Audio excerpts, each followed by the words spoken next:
Veg biryani तो पता नहीं होती भी है या नहीं, क्या ही होता है। नॉन वेज बिरयानी जो होती है वो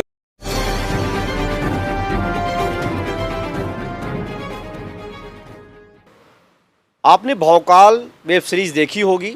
दूसरी जो सीरीज आई है, दूसरे सीजन की आई है, उसमें एक छोटा चिंटू नाम के व्यक्ति हैं जिनकी भौकाल को देखने के बाद आपको लगेगा कि कम उम्र में ज़्यादा धमाका है। और अगर हम उनके बारे में चर्चा करें तो उनका नाम है रूबल जैन, लखनऊ में रहते हैं।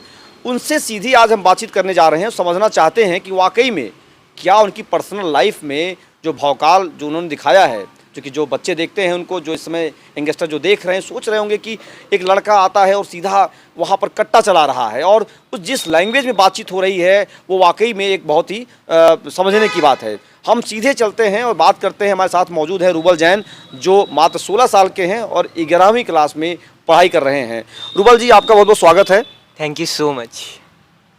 भौकाल वेब सीरीज़ देखने के बाद ये लगता है कि सभी का भौकाल है, उसमें आपका भी भौकाल देखा जाता है।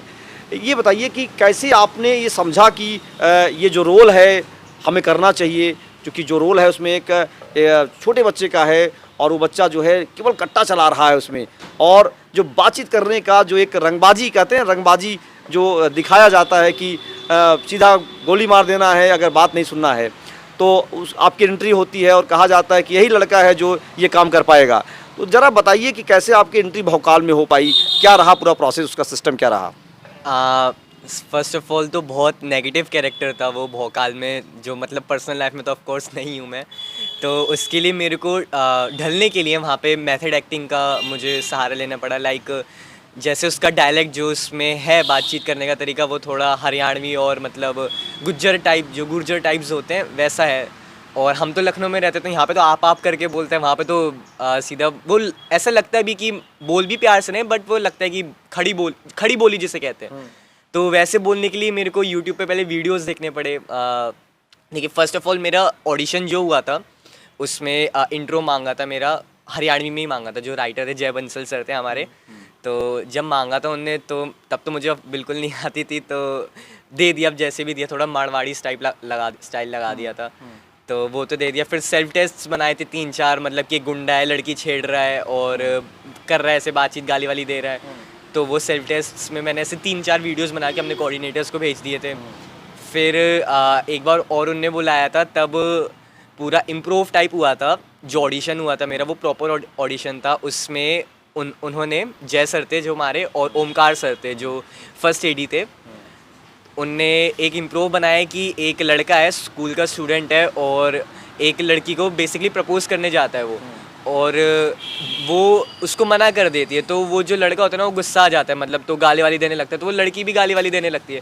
तो जय सर उसमें वो लड़की बने थे, तो हम दोनों बस एक दूसरे को ऐसे गाली वाली दे रहे थे, पूरे इम्प्रूव चले गया वो। तो आई गेस वहाँ पे मैंने कर जो बोलना था वो तो बोल दिया, तो उस हिसाब से हुआ, सिलेक्शन हो गया। फिर मैंने जैसे बताया यूट्यूब पे वीडियोस देखे हरियाणवी टाइप के, तो वो जैसे है को सह बोलते हैं, भाई को ताई आड़े बोलते हैं, बहुत चीज़ें, मतलब बहुत चीज़ें अलग हो जाती हैं उसमें।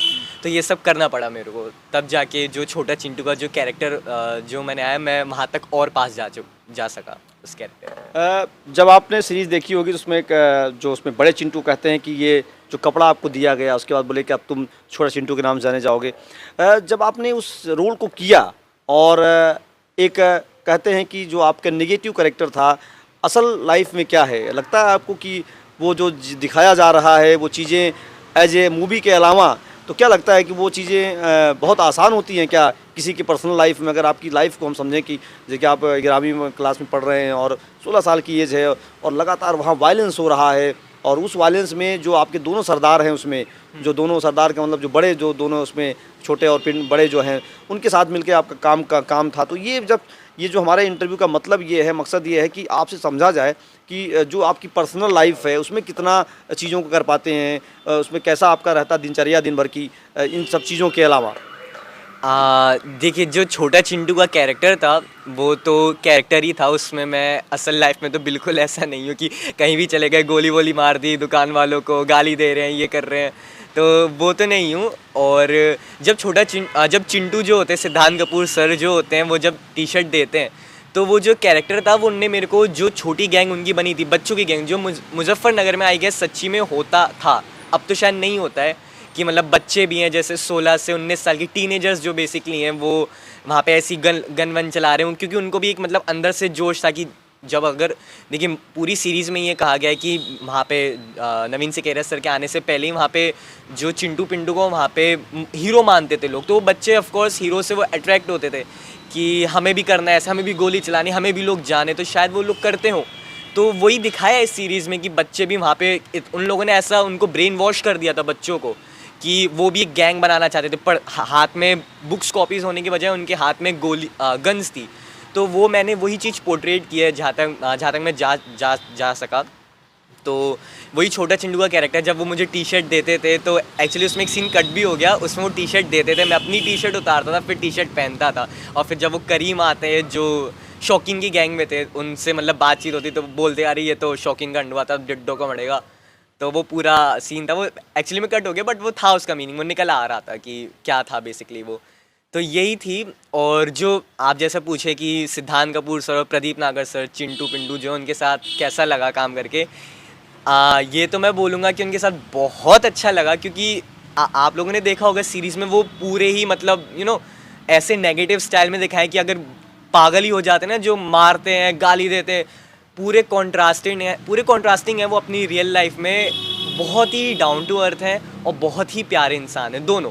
प्रदीप नागर सर बेसिकली गुर्जर हैं, तो वो तो हमें सिखा भी देते थे कि कैसे बोलना है, कि जैसे हम कुछ बोल नहीं पा रहे हैं, कुछ डायलॉग में फंस रहे हैं, तो वो हेल्प कर देते थे। जो गुर्जन भी थे, राहुल बैसला सर जो गुर्जन बने सीरीज़ में, ये तीनों, क्योंकि हमारे इनके साथ सीन्स ज़्यादा थे। हाँ, गुर्जन के साथ आपका एक सीन होता है जहाँ आपने उनको कहा कि उन्होंने कहा कि देख लूँगा, जो आते हैं किसी कार्यक्रम में और आप लोग वहाँ थे, वो जो सीन होती है जो आप बता रहे हैं, गुर्जन के बारे में भी बता रहे हैं, थोड़ा उसको बताते चलिए।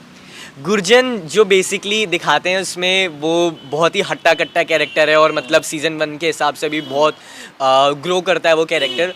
तो उसमें वो दिखाते हैं कि इस सीज़न में मतलब थोड़ा सा वो कम हो रहा है, क्योंकि छोटा चिंटू और जो मतलब छोटी गैंग बन रही है ना, वो आ रहे हैं, तो उसका वो पहले उनको 7 एपिसोड्स तक, 6 एपिसोड्स तक उनको भरते रहते हैं, मतलब हाँ, मतलब मेरे को मतलब चैलेंज करने वाला होता है ना, तो उनका बेसिकली 7th एपिसोड में दिखाते कि वो गुर्जन कर क्या सकता है, क्योंकि जब वो पूरा ईंटे से मारने वाला सीन है, हॉस्पिटल में गोली चला रहे हैं जाके, वो पूरा दिखाते हैं कि क्या गुर्जन का सीन है। तो हमारा बेसिकली उसमें ये था कि करने का, कि हम उनको मतलब आग भर रहे हैं उनमें, कि आग भर रहे हैं कि तू कर क्या सकता है, वैसा वाला टाइप्स था गुर्जन का। गुर्जन सर भी बहुत अच्छे हैं, बहुत ही अच्छे हैं, तीनों जो हमारे गैंग के लीडर्स थे बहुत अच्छे हैं तीनों।